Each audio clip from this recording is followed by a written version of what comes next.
What's up mga buddy? This is your buddy on your screen again and welcome back to my YouTube channel. And for today's video mga buddy ay sasama tayo nila Kuya Glester dahil si Kuya Glester ay bibili na naman ng mga bagong isda.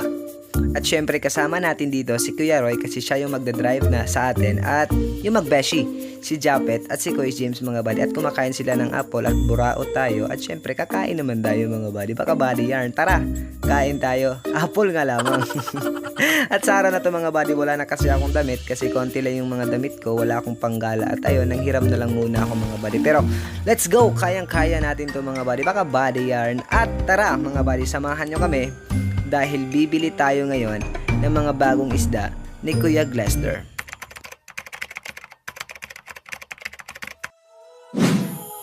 At ngayon mga buddy no, andito na kami sa sasakyan ni Kuya Roy kasi pupunta na kami sa Tagbilaran kasi nandun daw yung isda na bibilhin namin, mga bagong alaga ni Kuya Glester. At dito, habang sa biyahe, tamang kulitan lang, tamang chill-chill lang mga buddy. What's up Kuya Roy, our bossing, our master mga buddy, o diba? Tamang kulit-kulitan lang mga buddy kasi tamang chill-chill lang habang nagbabiyahe kasi napakalamig ng aircon ng sasakyan ni Kuya Roy, o diba?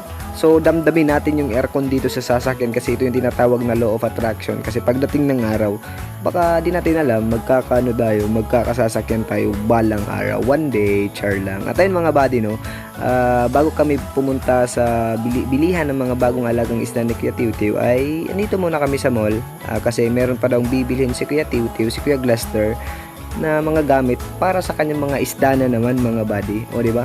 Ganun niya kalab ang kanyang mga isda. At pagkapasok namin sa mall ay bumili na kagad si Kuya Roy ng gamit na itinugo ni Snake, di ba?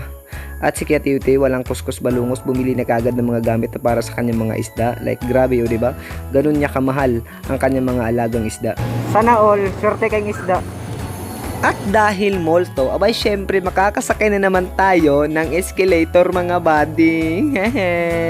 At hindi kompleto ang pagpunta sa mall kapag hindi tayo bibili ng pagkain. Abay syempre kapag pumupunta talaga ng mall, syempre bumibili talaga ng pagkain tong mga master natin. Kaya nga ang sarap sumama pag pumunta sila sa mga ganitong lugar kasi mabubusog ka talaga mga buddy. Amazing. At pagkatapos naming bumili ng mga gamit na kinakailangan namin ay automatic na kagad na umalis na kami sa mall at bossing! Boss! Hey! At para makakain na kami ng mga pagkain na binili nila mga buddy. Like eto na mga buddy, napakasarap ng mga pagkain talaga. Ang sarap talaga sumama pag ting may galaan no. Ang sarap. Sana all ganito palagi mga buddy. O ayan, nahulog na yung biko ni Kuya Roy. O diba? O, mahulog na naman yan. O diba? Ganun siya ka danghag. Tangak sa ilalong. Pinamiya sa biko nga ko biko nga pinadukot. Mas namin yan, dinumugan. Dinumugan nga na cheese. Ni abay. Lami kaayo. Kuya ko sa mga. Kuya ko mukhaon eh.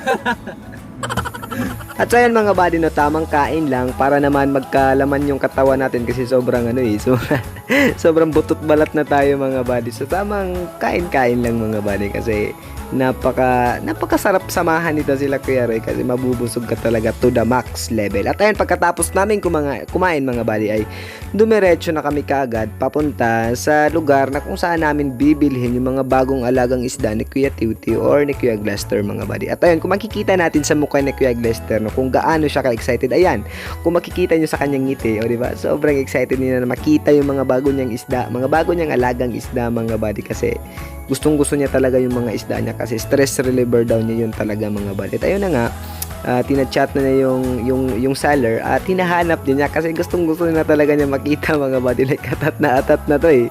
O diba? Hindi mapakali mga buddy, hinahanap na niya talaga yung seller ng isda mga buddy. At ayun na nga, nahanap na namin at pupunta na kami sa lugar kung saan namin bibilhin yung mga bago niyang alagang isda mga buddy. At ayun, yan na yung mga bago niyang palalabs, yung mga bago niyang alaga, di ba? O dagdag na naman to sa mga isda sa bahay mga buddy. Matik na yan mga buddy. At bago namin bilhin ay nilibot muna namin yung lugar nang pinagbibilhan namin ng isda. Like kung ano pa bang mga isda ang meron dito mga buddy. At nakita namin dito, meron din silang mga isda na tinatawag na koi. Di ba? Koi ba ang tawag dito mga buddy? Grabe ang lalaki. Di ba ingan ito kadakon yung koi sa una? Oo na. Nangamatay lang. Bakit namatay ang koi ninyo? Kasi wala nang nag-alaga. Hindi na naalagaan ng maayos. Kaya nadedo ang koi. Sayang, napakalaki pa naman ang lalaki na, no? Pwede ba tong prituhin? Kuya Teo, masudan na ang koi. Ha? Masudan ang koi. Oo, boy mo kanon. Pagpalit ko ng isa. Ikaw mo kaon. Ikaw mo kaon, paliton na. Oh, mo-try kong kaon. At habang si Kuya Glester ay enjoy na tumitingin ng mga isda, kami dito, tamang buntot lang, bumubuntot lang kami ni Kuya Tiw or ni Kuya Glester mga buddy. At ayun na nga mga buddy, ay nilagay na sa lalagyan yung mga isda ni Kuya Tiw para naman madala na niya yan sa bahay niya. At kung makikita natin dito kung gaano talaga siya kaseryoso pagdating sa mga isda mga buddy, like isda, amazing. Tiw, muna yung water lily, no? Katum ni nasa Plants vs Zombie. Katong sa pool. If wala kay nga plants, di ka makatanom og plant. Diba? Amazing. At dahil nabanggit ko yung plants, ayun, bumili na lang din si Kuya Teo ng plants para sa kanyang mga isda. Ganun niya talaga kamahal yung mga isda niya. Inaalagaan niya talaga ito to the max level, 101% mga buddy. At ayun na nga, dito na yung mga isda niya, like ayun, tuwang-tuwa si Master Aquaman mga buddy. Ayun, di ba? Kung makikita nyo sa kanyang tawa mga buddy. Like, grabe. Dito na si Aquaman. O, ayun na nga, nakabalot na yung isda niya mga Salamat buddy. kayo, boss. Salamat. Ay, sumite. Balik me. Hindi sa minate. At ayun na nga, mission success. Dahil nabili na namin yung mga bagong alagang isda ni Kuya Glester mga balit. Ayun na nga, napakalaki na kanyang ngiti dahil meron na naman siyang dagdag na mga alagang isda sa bahay. Palit. Happy! Super! Yehey! Happy birthday! Ah, wala mo na birthday na At bago kami dumiretso sa bahay, ay huminto muna kami para kumain ng street foods mga buddy. At ayun na nga, andito, syempre, libre na naman to, na walang iba kundi sa ating Aquaman, the one and only, Master Glester Capuno mga buddy. Like, oh my god mga buddy. Sa totoo lang mga buddy, no, kung makikita ninyo dito, sila Kuya Glester at sila Kuya Roy, silang lahat mga buddy ay grabe, napaka-humble lang talaga mga buddy. Hindi sila maarte at grabe, napakabait nila. Sobra to the max level mga buddy. Like, they are so good. They are good influence talaga mga buddy. That's why they are my role model mga buddy. O, di ba?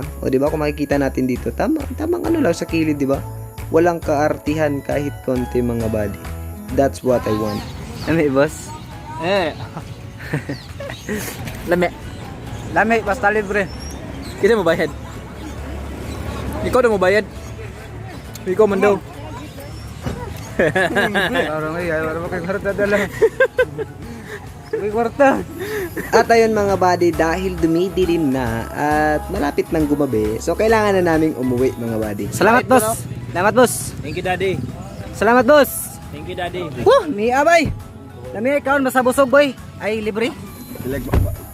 At ayun na nga mga buddy, no, kailangan na naming umuwi talaga kasi dumidilim na at gumagabi na mga buddy. Pero grabe mga buddy, napakasaya ng araw na to dahil oh my god, this is amazing mga buddy kasi nakagala na naman ako kasama ang Bisaya Vlog Squad mga buddy. I am so thankful to them mga buddy kasi na-experience ko na yung mga bagay na di ko na-experience noon. Like, thank you so much talaga, especially to Kuya Roy na siya yung nagbigay sa akin ng panibagong opportunity sa buhay ko. Like, this is it mga buddy, this is it, pansit road to success na ni mga buddy. So kayang-kaya natin to. That's why thank you so much Bisaya Vlog Squad to them. Thank you so much to all of you guys kasi kayo yung naging inspiration ko para magpatuloy sa aking pangarap, para naman mabago ko yung buhay ko kasi thank you talaga sa inyo.